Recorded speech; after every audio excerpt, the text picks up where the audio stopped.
की हिमाकत मत करो। अगर ब्राह्मण जातिवादी होता तो पूजा रावण की करता, मर्यादा पुरुषोत्तम भगवान राम की न करता।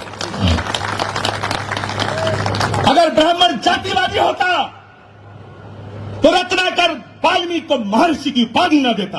अगर ब्राह्मण जातिवादी होता तो संत शिरोमणि की उपाधि रविदास जी को ना देता। अगर ब्राह्मण जातिवादी होता तो कबीर के दोहे न गाता।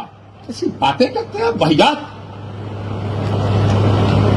मैं कहना चाहता हूं कि अगले महाकुंभ में एक प्रस्ताव आए कि अगर भारत को जातिवाद से मुक्त कराना चाहते हो, और बड़ी मजेदार बात है, जातिवादी होने का हमला हम पर वो नेता करते हैं जो एक एक जातियों के नेता हैं,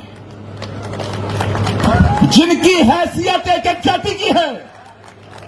ये पिद्दी ना पिद्दी के शोर में ब्राह्मणों को धमकाने की बात करते हैं। मैं कहना चाहता हूं कि अगले महाकुंभ में एक प्रस्ताव आना चाहिए। यदि भारतीय लोकतंत्र से, भारत की राजनीति से जातिवाद को मिटाना चाहते हो, और भारत के संविधान में बाबा साहब अम्बेडकर ने यह व्यवस्था दी है, यह हमारा प्रेम्बल है कि भारत के अंदर धर्म, जाति और लिंग के आधार पर कोई भेदभाव नहीं होगा। तो यदि यह व्यवस्था बाबा साहब अम्बेडकर ने दी है तो आप विद्वान जन सोचो, फिर ये जातियों के नाम पर आरक्षण भारत को विभाजित कर रहा है।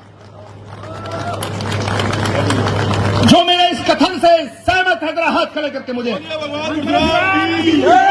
तो अगले महाकुंभ में यह प्रस्ताव आएगा कि भारत को जातिगत आरक्षण से मुक्त किया जाए, और दुनिया के अंदर अगर कोई जाति है तो दो जाति है, एक अमीर है, एक गरीब है। अगर आरक्षण हो तो उसका आधार आर्थिक हो।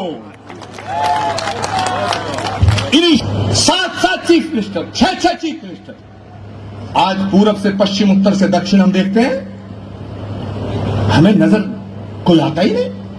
और इक्का दुक्का अगर कोई नजर आता तो वो कर्मकांड से ब्राह्मण नहीं लगता, व्यवहार से ब्राह्मण नहीं लगता, आचार विचार से ब्राह्मण नहीं लगता। मैं आज इस मंच से निवेदन करना चाहता हूं मेरे दोस्तों कि यदि ये यात्रा, और मैं इसमें यतीन्द्रानंद जी का भी साथ चाहूंगा, क्योंकि यतीन्द्रानंद जी एक बहुत ही सिद्ध संत हैं, लेकिन भारत की सत्ताधारी राष्ट्रीय पार्टी के साथ हैं। मैं कल की पीठाधीश्वर के रूप में सेवा में हूं, लेकिन मैं भारत की विपक्ष की पार्टी के साथ हूं, मगर ब्राह्मणों के हित में हमारे दोनों के बीच में कोई मतभेद नहीं है। आप फैसला करिए। मैंने तो कर लिया।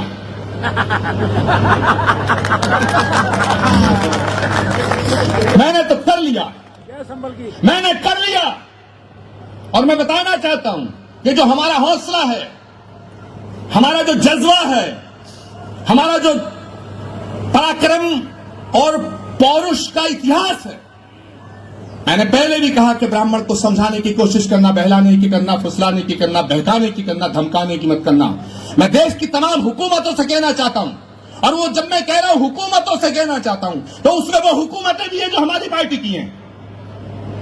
मैं उन सब हुकूमतों से कहना चाहता हूं, वो हुकूमत भी है जो हम पे निशाना साधती है। मैं दोनों हुकूमतों से कहना चाहता हूं कि जज्बे शौक शहादत को क्या कीजिए, शहादत के शौक के जज्बे को क्या कहिए, कि जज्बे शौक शहादत को क्या कीजिए। आज हमने हथेली पे सर ले लिया, आज हमने हथेली पे सर ले लिया, और कत्ल होने से अब हम डरे किस लिए, कातिलों के मोहल्ले में घर ले लिया।